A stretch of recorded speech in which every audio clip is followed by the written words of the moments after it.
지난 19일 창원터널 안에서 차량 화재가 발생했는데요. 이를 모르는 운전자들은 길바닥에서 몇 시간을 허비했습니다. 관련 기관은 뒤늦게 터널 통제 사실을 알린 것입니다. 이런 일은 지난 태풍 때도 벌어졌습니다. 반복되는 시민의 불편 막을 수 있도록 제대로 대응해 주기를 촉구합니다. 뉴스인사이더 시작합니다. 경기도 안산시에는 수도권 대기환경청이란 기구가 있습니다. 이름 그대로 발암물질, 유해물질로부터 수도권의 대기를 안전하게 지키기 위한 기구입니다. 지난 10년 동안 수도권에 3조 원을 투입했고 2024년까지 4조 5천억 원을 더 투입한다고 한다는데 성과가 크다고 합니다. 우리가 사는 경남은 어떨까요? 경남은 화학물질 배출량이 전국에서 두 번째로 많고 부산, 울산을 합치면 수도권 전체보다 더 많습니다. 그런데도 대기환경청은 없습니다. 대기질 관리 노력이 부족한 것입니다. 경남의 정치권과 행정이 지난 10년 동안 지역의 대기질 개선에 어떤 노력을 하고 있었는지 묻지 않을 수 없습니다. 인사이더 현장 함께 보시겠습니다.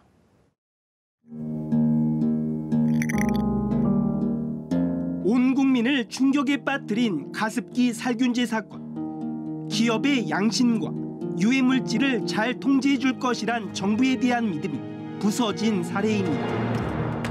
무고한 사용자들은 이름도 생소한 화학물질에 목숨까지 잃었습니다. 같은 성분이 치약에도 사용된 것으로 밝혀져 대규모 회수와 환불 조치가 벌어지기도 했습니다. 나가는 물질들이 어떤 물질인지 알 거 아닙니까? 알면서도 그냥 이렇게 내보내면 누가 다 마십니까?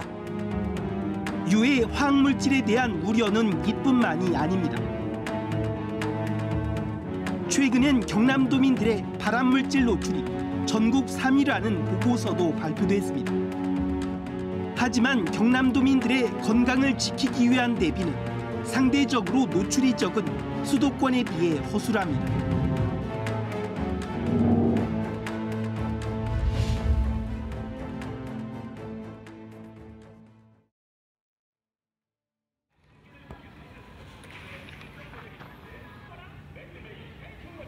우리는 평소 유해 화학물질에 얼마나 노출돼 있을까?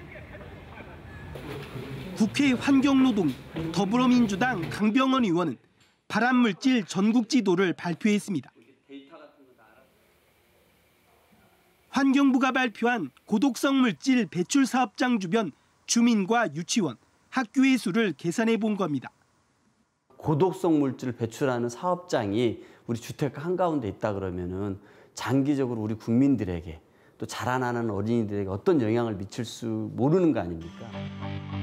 조사 결과 고독성 물질 배출 사업장 인근 반경 1.6km에 거주하는 전국 인구수는 739만 명이나 됐습니다.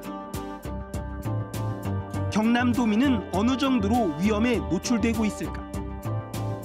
조사 결과는 전국 시도 가운데 인천, 대구에 이어 세 번째로 노출 비율이 높았습니다. 경남은 고독성 물질 사업장 반경 1.6km 안에 사는 인구가 64만 3천여 명이나 됐습니다. 경남 전체 인구 330여만 명 가운데 19.5%입니다. 그 사업장도 이런 발암물질 사용하고 있다고 투명하게 우리에게 공개를 해야 됩니다. 그리고 지자체하고 함께 노력을 해가지고 이런 발암물질을 저감하기 위한 프로그램들을 진행을 해야 되고요. 대체물질도 찾아야 됩니다. 시군 규모로 좀 더 세분화된 자료를 보면 창원시 성산구가 전국 9번째로 노출 비율이 높았습니다. 성산구 전체 인구 24만 7천여 명 가운데 절반 이상인 54%, 13만 3천여 명이 고독성 물질의 위험에 노출된 겁니다. 이제 애랑 산책을 안 할 수도 없고 그래서 사실은 이렇게 외출할 때도 마음 편하게 다니지 못하고 좀 마음 한구석이 찝찝하고 그런 게 있는 것 같아요. 양산과 김해시, 창원 마산회원구와 의창구 등도 위험 노출 비율이 높은 전국 50위 안에 포함됐습니다. 불안감이 커진 주민들은 위험물질 배출과 관리를 철저하게 해달라고 기업과 정부에 요구합니다. 얼마 전에도 가습기 살균제 성분도 그렇고 독성물질 이런 거에 대해서 지금 사회적인 이슈가 많이 되고 있는데 그런 이제 공단에서 배출하는 유해물질 성분에도 그런 성분이 있지 않나.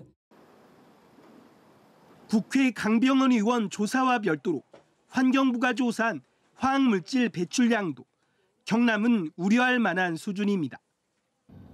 환경부가 발표한 2014년 화학물질 배출량 조사 결과를 보면 경남은 8,813톤으로 경기도에 이어 전국에서 두 번째로 많았습니다. 전국 배출량의 16.2%나 차지했습니다. 경남 주변 부산, 울산의 배출량까지 합치면 모두 18,671톤. 서울과 경기, 인천을 포함한 수도권 전체 배출량 14,141톤보다 더 많습니다. 화학물질로부터 경남도민들의 안전을 장담하기 어려운 이유입니다. 하지만 정부의 환경대책에서는 경남이 수도권에 비해 소외되고 있습니다.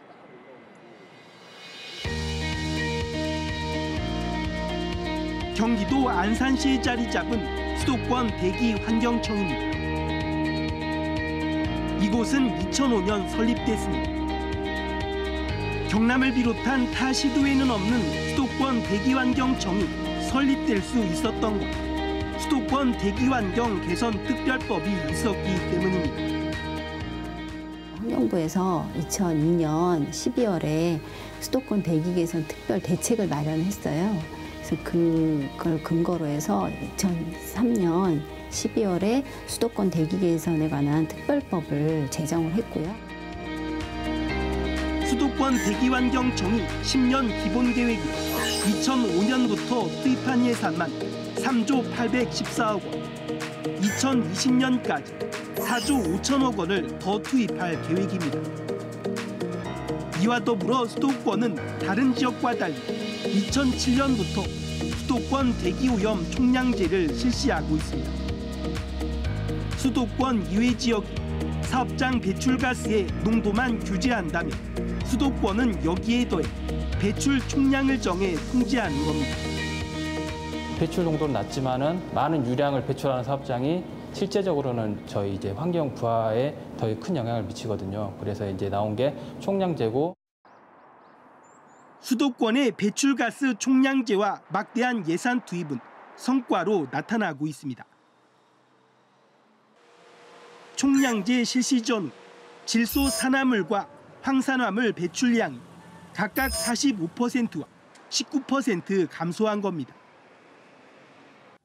또 미세먼지 농도도 지난 2004년 61 마이크로그램에서 2015년 45 마이크로그램으로 크게 개선됐습니다.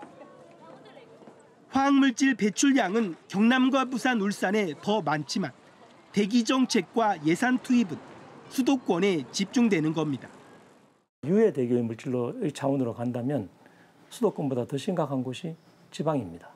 오히려 여기가 더 급선 정책이 도입돼야 되는 거죠. 그런 의미에서 아마 동남권에서도 동남권 혹은 영남권 대기환경청을 신설을 해서 이 부분을 집중적으로 관리하자는 이제 요구도 나오고.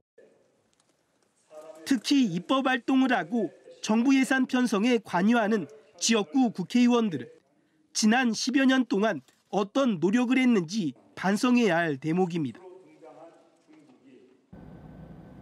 유해 화학물질에 대한 관심과 정책적인 압박은 실제로 유해물질 배출업체의 기존 관행을 변화시키고 있습니다.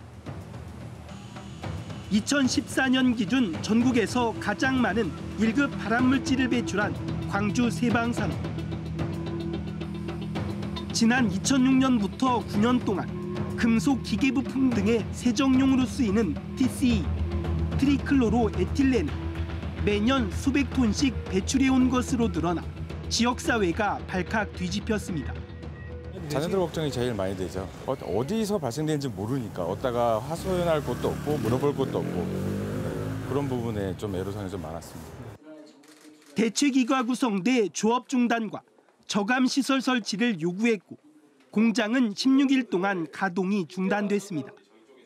잠시 일시 조업 중단을 시켜서 모든 부분을 재점검하고 또 관련 공인기관에 검사 후에 가동토록 하겠습니다. 세방산업은 시민들에게 사과했고 발암물질 흡착설비 강화와 배출 여과 장치 개선을 통해 배출량을 줄이기로 했습니다. 환경단체들은 기업들이 진작에 가능했던 노력을 등한시했다며 비판하고 있습니다. 이제껏 안 줄이고 뭐 했냐라는 거죠. 그렇게 줄일 수 있음에도 줄이지 않았던 기업의 그런 안일한 태도들, 그런 노력들, 이런 것들을 좀 지적을 하고 싶고요. 2011년부터 3년 연속 1급 발암물질을 전국에서 가장 많이 배출한 LG화학 여수공장도 비슷한 사례입니다. 환경부 조사 결과 여수 LG화학의 염화비닐 배출량 연간 5만 4천 톤으로 전국 배출량의 59%나 차지했습니다. 사람 공해를 우선 거석해줘야 되겠어요. 이 앞으로는 여기 이 지역을 이주를 시켜줘야 돼요.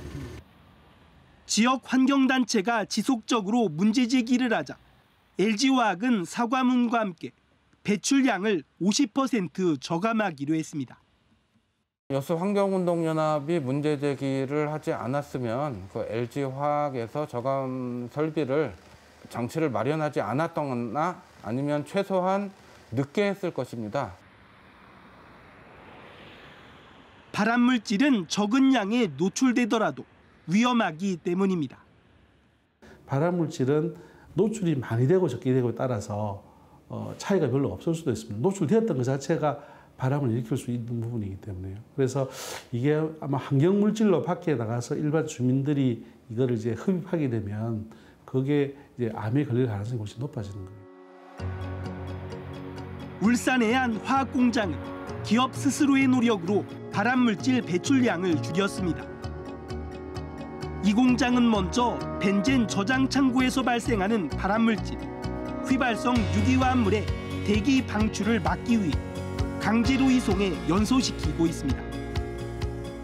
그 VOC를 대기로 방출시키지 않고 강제적으로 불화를 이용해 이 배관을 통해 가지고 RTO를 쪼가고 해소시켜 가지고 소각 처리하는 식입니다. 발암물질을 저장 단계에서부터 관리하는 겁니다.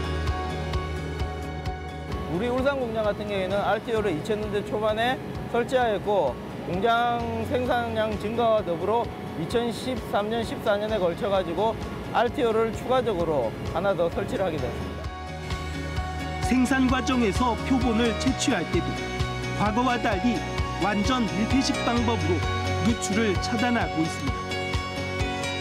재료를 채취하는 과정에서 대기로 누출되거나 우리 작업자가 흡입할 수가 있습니다. 그런데 지금 새로 바뀐 시스템은 전혀 대기로 누출도 안 됐습니다.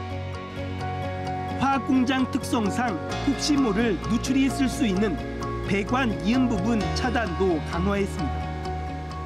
저희 측정 기기로 이제 갖다 대면 이제 만약에 비산으로 누출되는 가스가 있으면 측정기에 바로 반응이 옵니다. 이런 과정을 통해 이 공장에서 지난해 발암물질인 벤젠 배출량을 2009년 대비 절반으로 줄였습니다. 해결하게 된다는 거예요. 그러니까 독성 물질을 쓰고 있는데 이걸 왜 쓰고 있는지 미국 매사추세츠주에서도 비슷한 사례가 있습니다. 그 현실성. 독성물질 저감법을 만들어 독성물질 사업장에 대한 정보를 모두 공개하고 사업주가 취급량과 배출량, 저감 계획서를 제출하도록 한 뒤 유해물질 배출량이 70%나 줄었습니다. So that's one way of reducing hazard is really doing the research to identify safer alternatives. But the other thing that can be done is to modify your process so that you're more efficient, so that you use less of the toxic chemical, or you can modify the process so that you don't even need the toxic chemical in the first place. 2014년 기준 전국 3,500여 사업장이 쓴 화학물질은 모두 226종, 1억 6천여 톤이나 됩니다. 이 가운데 211종, 5만 4천여 톤이 대기 등 주변 환경으로 배출됐습니다. 많은 발암물질들이 벤젠, TCE 같은 발암물질들은 냄새가 좋습니다. 그러니 냄새를 가지고 우리가 걱정하지 말고 이제는 정부가 공개하는 자료를 보자. 반경 1km 이내에 학교에 정말 발암물질을 쓰는 사업장이 있다면 방문을 해서 함께 의논을 해서 잘 관리하고 있다는 걸 확인하고. 발암물질 저감을 위한 근본적인 대책은 보다 안전한 물질을 사용하고 유해 화학물질 취급량을 줄이도록 유도하는 겁니다. 이를 위해선 기업들의 독성물질 취급 정보가 시민들에게 공개돼야 합니다. 기업들 스스로의 노력과 이를 뒷받침할 정부의 지원, 그리고 시민들의 관심만이 우리 사회를 화학물질의 공포에서 벗어나게 할 수 있습니다.